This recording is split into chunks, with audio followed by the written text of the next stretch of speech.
Hello everyone, welcome back to ECE100 class 12. In this class we're going to talk about Kirchhoff's voltage law and loop mesh analysis. So what is Kirchhoff voltage law? Kirchhoff voltage law says that the sum of all voltage changes around a closed loop is zero. What does it mean? It means that if we add all the voltage around a closed loop, let's say Vi, all the voltage should be equal to zero. That means your I can go one from 1 to n. So if we add all the voltage changes across around a closed loop, it should be zero. That's a Kirchhoff's voltage law. So let's apply this over here. Let's say that you have a current direction this way for this one here. So let's say this is your V1, this is your V2, this is your V3. So if I apply Kirchhoff's voltage law, as you know that there's two things here, voltage rise and voltage drop. Voltage rise means when you go from negative to positive. So negative to positive, this is rise, voltage rise. Positive to negative, this is drop. So we use positive sign for rise and negative sign for drop. So apply that over here. So if I do it together here, so it's like Vs is positive because it's going from negative to positive, it's a voltage rise. Then V1 is a drop, so it's negative V1. V2 is also drop, it's negative V2. V3 is also drop, that's negative V3, should be equal to zero, right? So now if I take another loop over here, let's say I'm going to take this loop over here from here and coming back to the same point over here. So let's say that this is also positive on this side, negative on this side here. This sign is based on my current direction. So current in the load goes from positive to negative. So that's the sign based on my current direction here. And source is sign already given, so we don't have to worry about that. So this also, let's say, is before here. This also a V3 over here. So this sign, again, do the sign over here for across R1, R4, and R3. This based on my current direction. Current goes from positive to negative, high potential to low potential in the load. Okay. So now if I apply the Kirchhoff voltage law over here, so V1 is goes from negative to positive. So that is your voltage rise. That's positive. Let's make something else over here. So I have V1, V2 already. So that make this one V1 prime, V4 prime, V3 prime. So then V1 prime would be my negative because it's going from positive to negative. Then V2 here is even though it's source, but for this loop, particular loop direction, I'm going from positive to negative. So that would be negative V2.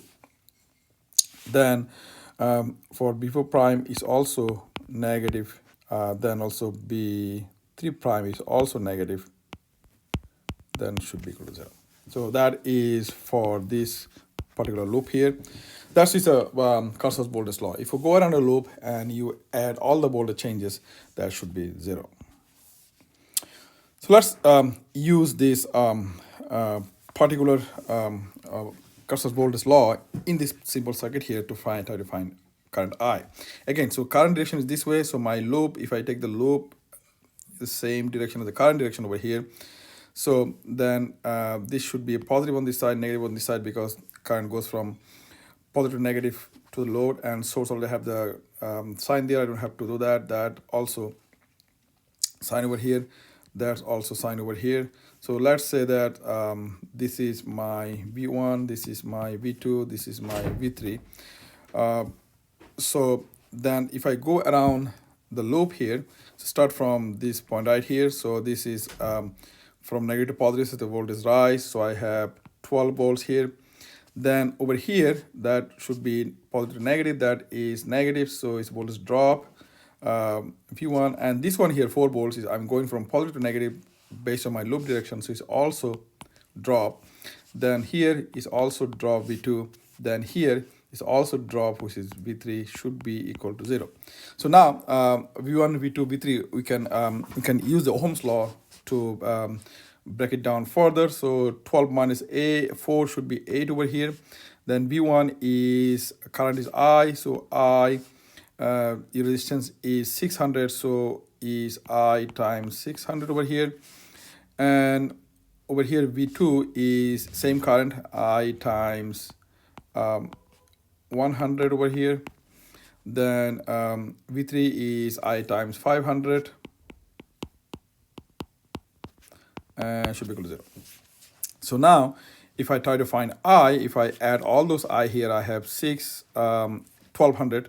So is 8 minus 1200 I should be equal to 0. Then if I now try to find I, it should be 8 over 1200, and that should give me 6.67 milliamp. So that's the current I over there. This is how you apply Kirchhoff's voltage law, also called KVL, to solve the circuit. And let's another example over here. Let's do the same thing over here. So now I'm gonna assign my current direction this way, I. So this is my loop. All right. Then based on my current direction, this side is positive, this is negative. This side is positive, this is negative.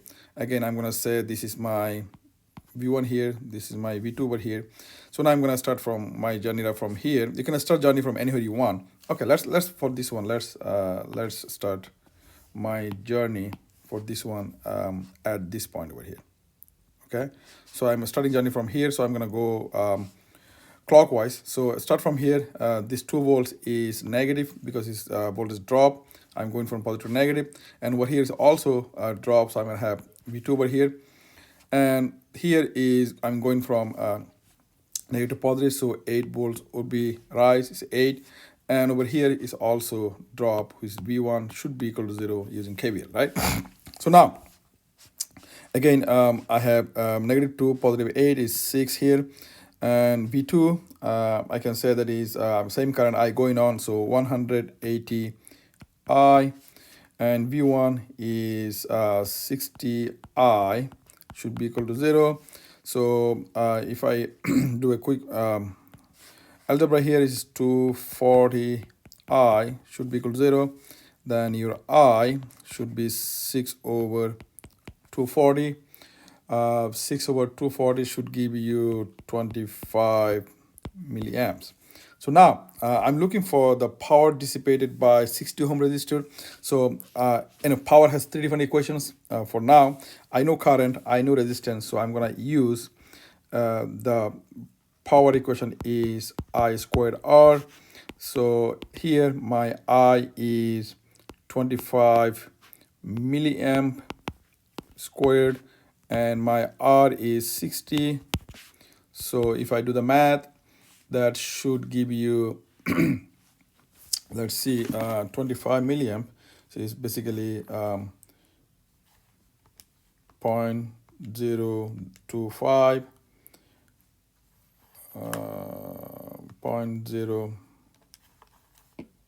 0.025 squared times 60, 0.375. So it's P here is 0.0375 watt.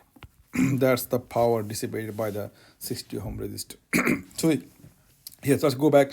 We use a KVL for the circuit to find I, and use that I to find the power dissipated by 60 ohm resistor. You can do the same thing for 180 ohm resistor too. It would be same current and different resistance value.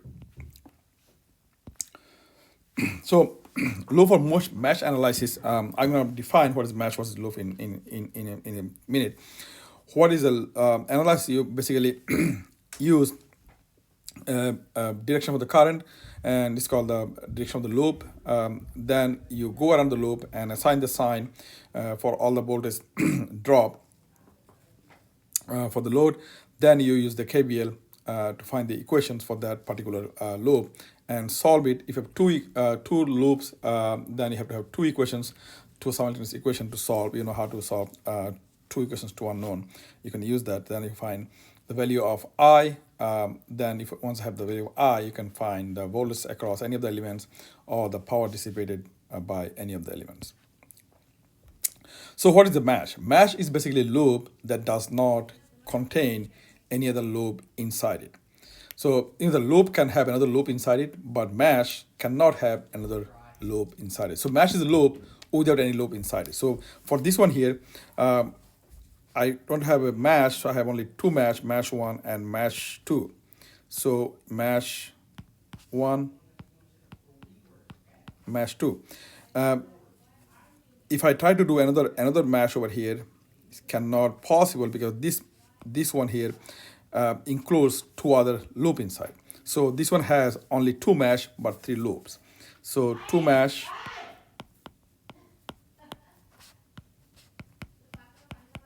three loops. So that can see what the difference between the mesh cannot have another loop inside it. Mesh is the loop that doesn't have another loop inside it, and loop can have another loop inside it. So if I try to write the equation for this circuit here, for mesh equation, first of all, I have to have assigned the direction for the loop current. So I'm gonna say this one is I1 here for this mesh, and I have another current here, I would say is I2.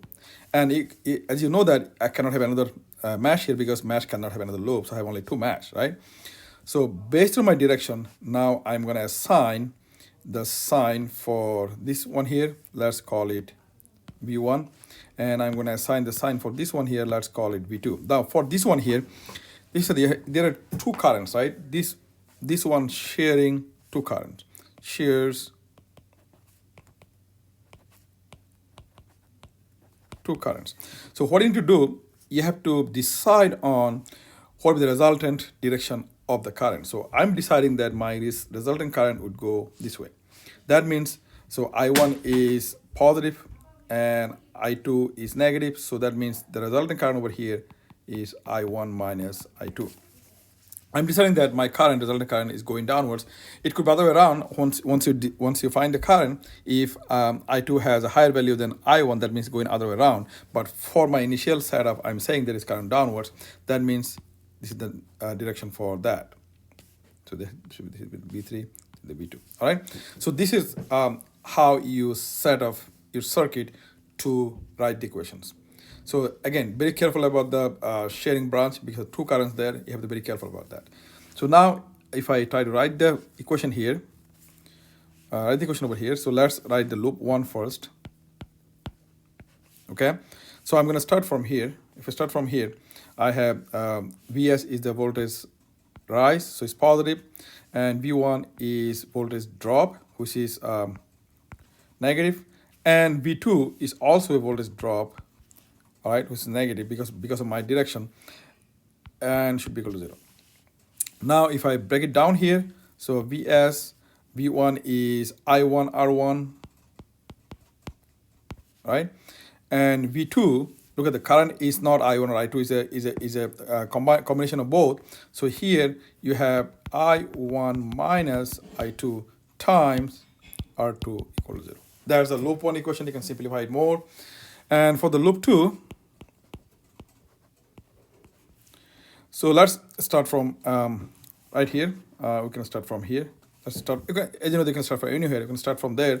So that means I have V3 is a voltage drop.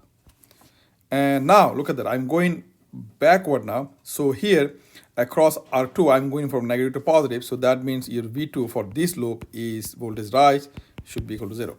Be careful about that. So here, when you go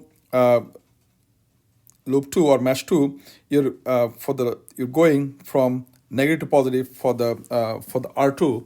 So that's why V2 is positive. So now your V3 is again I2 R3. Over here you have current is I1 I2 times R2 equal to 0. You can simplify them, and now we have two equations. Out of two equations, you have two unknowns, I1 and I2. You can solve them to find I1 and I2. So we can do it in the class. We're gonna do this in the class. Again, we're gonna solve this one in the class too.